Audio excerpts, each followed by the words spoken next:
So this video just popped up here recently, and I thought, you know what?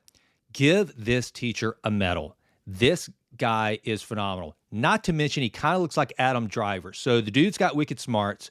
He's a good thinker, and he kind of looks like Adam Driver. This guy's got a lot going for him. So I also, when you first listen to this video, I can almost guarantee you that you're going to want to pile on the kid asking this teacher questions. And what they're discussing is the bigoted J.K. Rowling. So this kid comes in essentially talking about, he asked the teacher the question, now that J.K. Rowling has been shown to be this kind of bigoted, controversial person, do you still like Harry Potter? Okay.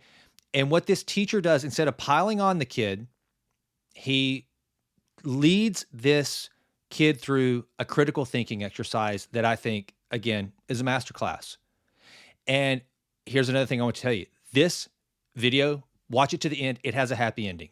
And I don't care where you fall on the issue of whether J.K. Rowling is a transphobe or whether J.K. Rowling is not. That's not what this video is about. This video is purely about critical thinking.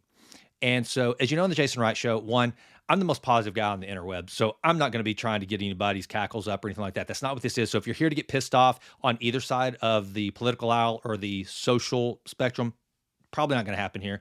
But what I am always saying, my motto is to improve always in all ways.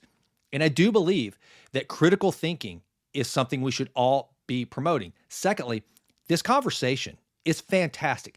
This is what a conversation is supposed to look like between teacher and student, mentor, mentee. It is so great. And so more than anything, I wanted to say kudos to the teacher. I wanted to make a video as just a small, very insignificant way to commend this teacher. But also, I gotta say, and you'll understand why at the end of this video, good for the kid. Good for the kid. Now, what you're going to hear right now, and I looked this up on ChatGPT just to hear how groupthink is defined, because what you're about to hear is a kid who has been immersed in groupthink. And groupthink is a scary thing. It really is. And here's what ChatGPT says groupthink is. Groupthink refers to a psychological phenomenon where a group of people prioritize harmony and conformity over critical thinking, resulting in flawed decision making or judgment. In groupthink, members of the group tend to suppress dissenting viewpoints or critical analysis in favor of maintaining unanimity and cohesion within the group. This can lead to poor decisions, lack of creativity, and failure to consider alternative perspectives or solutions. It can be really scary. And I think that I don't have to tell you that groupthink is kind of it's all over the place right now. And there is a certain groupthink that happens right now, especially in America, that if you do not adhere to that groupthink, then you are going to be cast out of polite society. And I think what this teacher shows right here is the solution. So with that tee up, I want you to listen to a conversation that should happen between a teacher and his or her student. So these guys want to talk about J.K. Rowling? Is that so? What's going on with that? What do you want to know? She's had a pretty controversial past. I just want to know, like, what are your thoughts on it? Like, do you still like her work despite her bigoted opinions? So let's get specific, though. Let's define bigoted opinions. What opinions are bigoted? We're going to treat this as a thought experiment. I'm not going to say what's right or wrong or what way to think. The whole point is to learn how to think, not what to think. Yeah. So when you say bigot, That is beautiful. Right there, I love where he's starting. The kid comes out basically saying that J.K. Rowling is bigoted. And I think what happens here, Peter Boghossian has probably talked about this in his book, How to Have Impossible Conversations. The teacher is genius in that he initially says up front, hey, this isn't about being right or wrong. This is about teaching us how to think. So understand. So he gives safety to the kid right there to say, look, I'm not here to condemn you or your thoughts or your analysis of J.K. Rowling. Let's just think critically about this and try to be better thinkers, not think about what's right or wrong. So great setup just to get the kid comfortable. You're starting with the conclusion that given her bigoted opinions. Yeah. So first let's start with, does she have bigoted opinions? So when you say bigoted opinions, She has had a history of being extremely transphobic, I've heard. hey, you've heard. So what can you? There's the groupthink. She has a history of being extremely transphobic. I've heard. Dangerous. Danger. Danger. Danger, young Will Rogers, whatever. Can you give me an example? If you look at her Twitter, I think you could see a few things. If you want, I could try and find Yeah, see something. if you can find. See if you can find one. So, one of these tweets that she came up with in 2019, she said, "Dress however you please, call yourself whatever you like, sleep with any consenting adult who will have you live your best life in peace and security, but force women out of their jobs for stating that sex is real." So you find that bigoted? What do you find about? It bigoted was in there? it was deemed transphobic. I myself. Do you find that transphobic yourself? Can I say too, just this teacher's demeanor is awesome. If you look, I mean, there's a little bit of nonverbal communication going on, but you can tell he is making every effort to just maintain a stoic response to this kid. Again, so the kid doesn't feel like an idiot. The kid doesn't feel like he is violating some sort of social norm or anything. He's just this teacher is so awesome for the way he handles this. And but you notice, there's not an ounce of condescension in this teacher's voice, nor condemnation for the kid asking these questions. It is truly just throwing the ball back and making the kid look at it and decide exactly what's going on. I don't really have an opinion on it, but I'm just going with what a lot of other people have said. So let's pause. That's literally the guy's pausing right there. Groupthink. I'm just going with what a lot of people have said. That's scary. And moms, dads, grandmas, grandpas, brothers, sister, if you have someone in your family that they can justify anything that they're sticking up for or standing for, the hill they're going to die on, because it's what a lot of other people have said, take them into your loving arms and talk to them. There was an experiment that was done years ago where they brought in these subjects, and there was one subject, and then a bunch of other people that were in on the experiment that was going on, and they were discussing, I think it was about groupthink and analyzing how groupthink works. ChatGPT probably got some of its answers from the results of this research.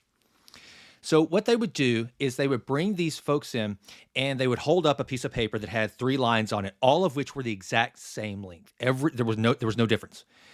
And if I'm not mistaken, the participants would start to say that the questioner or the person that was facilitating the research would say, which one of these lines is longer than the others? And they would say the middle line. Now, the person that's unsuspecting, that doesn't know, they'd be like, no, they look all exactly the same. They knew, they could look with their own eyes and see that all 3 lines were exactly the same. And the other participants would say, nope, the middle one's longer. If I'm not mistaken, I think it was something like only 30% of the participants were willing to stick with their own eyes and say, no, they are all the same, and disagree with the group. And that's pretty freaking scary. 70% of the participants would look at something that they know to be true, and just because they didn't want to disagree with the group or feel stupid or feel like there must be something wrong with me, if all these people say that the middle one's longer, then it must be longer. They lost belief in themselves. And I think that's what we see going on in a lot of different areas of society now. We know what's right, we know truth, and we know in our heart of hearts, but due to groupthink, we're not thinking critically. And I think that this guy right here, this teacher, is someone who is showing how we avoid the groupthink. The group might be right. There are certain things we all know to be true because they are true, and there's no disagreeing on absolute truth. But if you have a big group coming at you trying to tell you that one of the lines is longer than the others, when you know, as a matter of fact, in your own eyes, in your own brain, that it's not, then stick to your guns. Understand it's okay. It's okay to be right and have the group wrong. So I continue.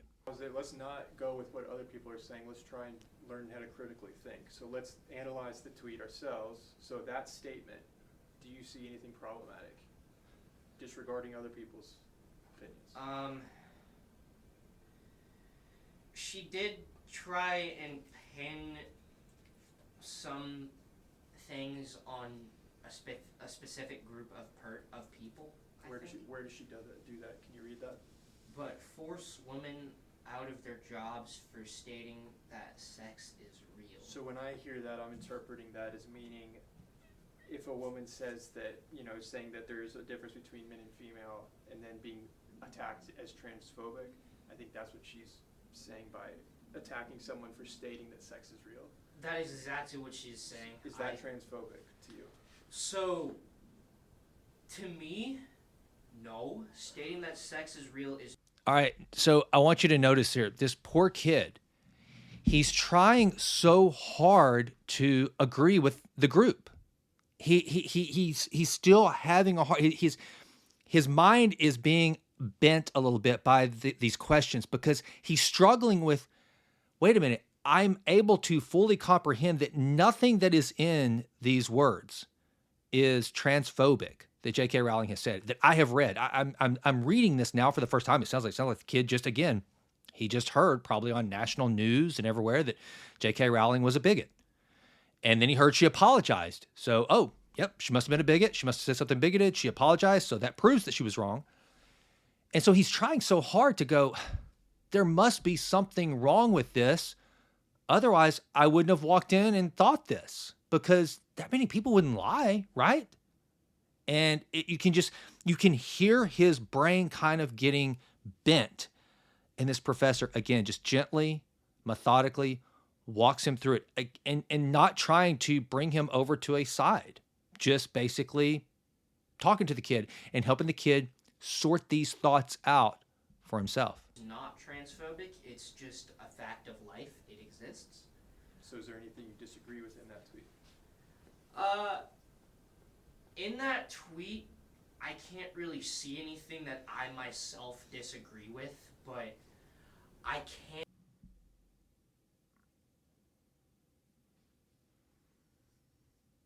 Some people would think, oh, this is offensive. We can't have that here or something, because... Sure.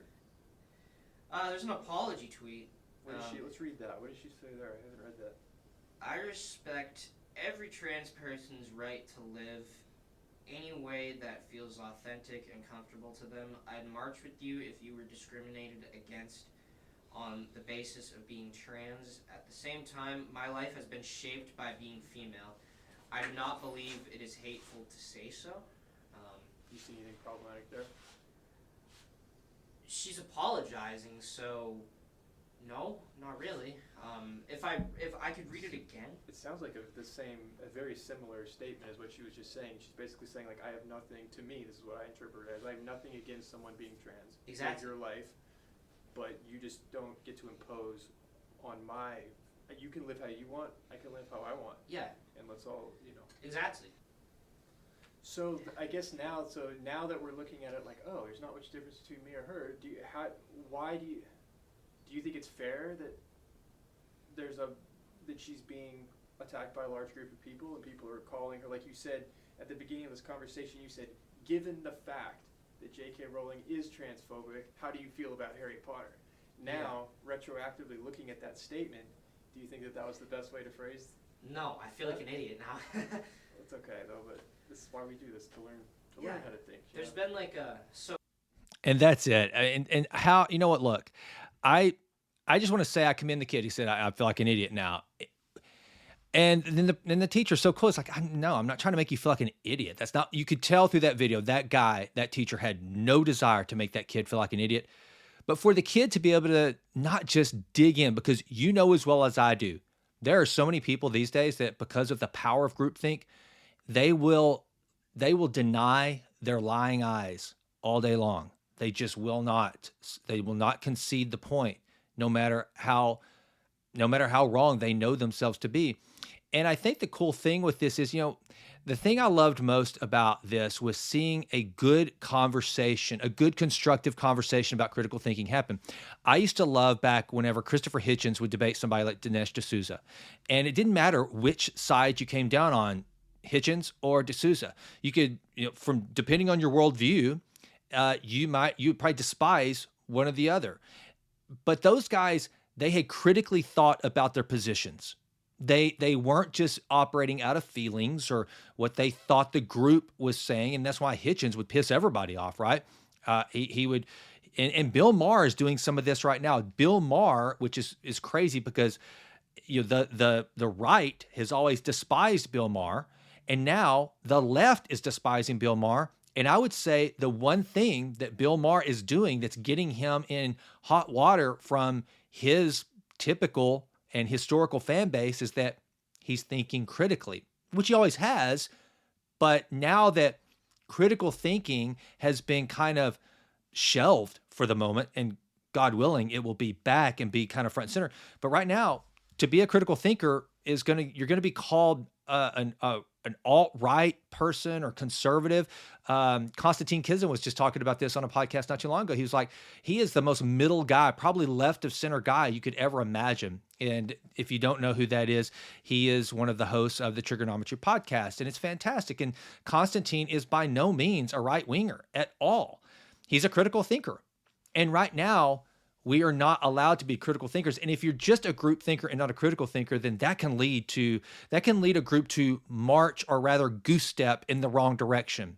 And it's just the way that's what groupthink leads to. It's never, ever good, because when you start to when the group's feelings take precedence over actual truth, then bad things happen, because we will never, ever, the human being will never, ever, ever be, without just crushing their soul, be able to fully accept a falsehood, a lie. They won't be able to do it.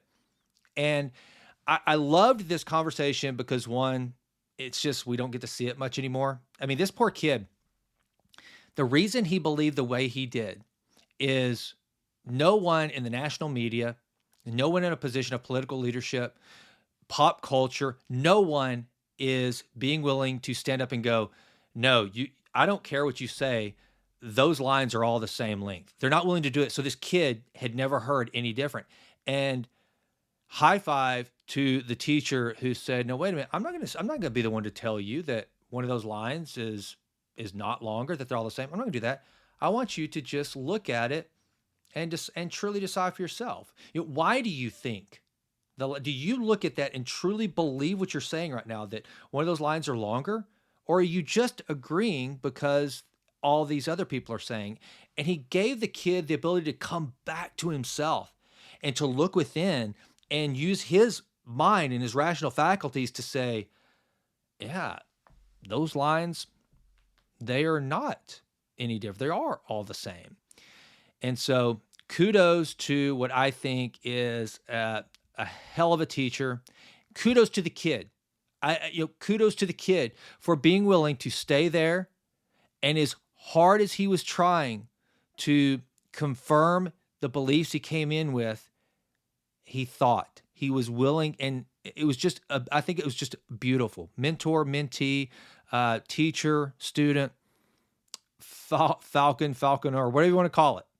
It was a really cool display, and I wish we could have more conversations like that. And the reason why I brought it on here, because my show is not political at all. That's not what it is. But I do think that critical thinking is important to making us better people, and is part of this whole mantra that I try to promote in myself and to hopefully inspire others to do, which is to improve always in all ways.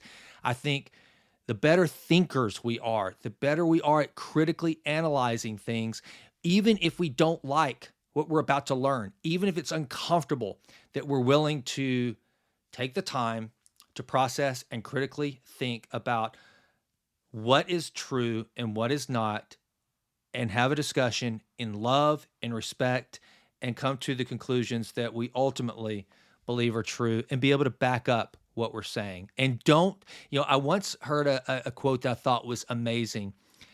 it was this guy who said, and it might be a famous quote that I just heard for the first time, and I don't know who to attribute it to, but he said something to the effect that I will never believe that you are correct until you can prove to me everything that you've done to prove yourself wrong. And I thought that was fantastic. And that's how I've tried to go about things now on matters that are of real importance. It's like, okay, you want me to believe this. You want me to believe this about, I don't care whether it's a pandemic, whether it's about sexuality, I don't care what it is, whether it's about the weather. If it's something especially if it's something that's going to completely cause me to have to do a 180 from what I know to be true, what I've known to be true, and what is total logic, and it can happen. So there are so many things throughout the course of history that we have known that turned out not to be true. But before I'm going to just accept what you say and accept what the group says, you're going to have to prove to me every single thing. You're going to truly show me through how, in a scientific method, proving the hypothesis, which meant that you went about proving your hypothesis wrong and you couldn't do it. You could only conclude that this was the right answer. If you can do that, then at a minimum, okay, I'm going to respect you. You may not ever get me to come around, and vice versa.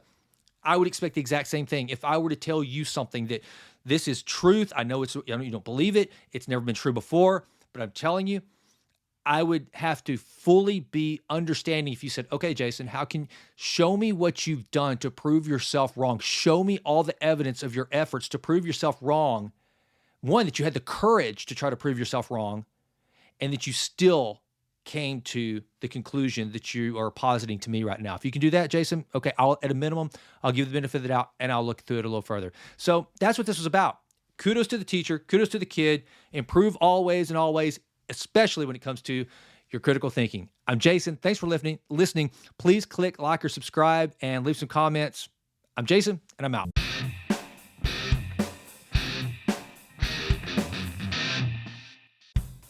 Well, that does it for this episode of The Jason Wright Show. Thank you so much for listening. This has been a Texas Titan Media production. Fourth Wall did the music. And as always, thank you so much for listening. Please consider going out to jasonwrightnow.com and signing up for the Vitruvian Letter. Also, please go out to iTunes. It takes like 30 seconds to just leave us a 5-star rating. It does wonders for the podcast.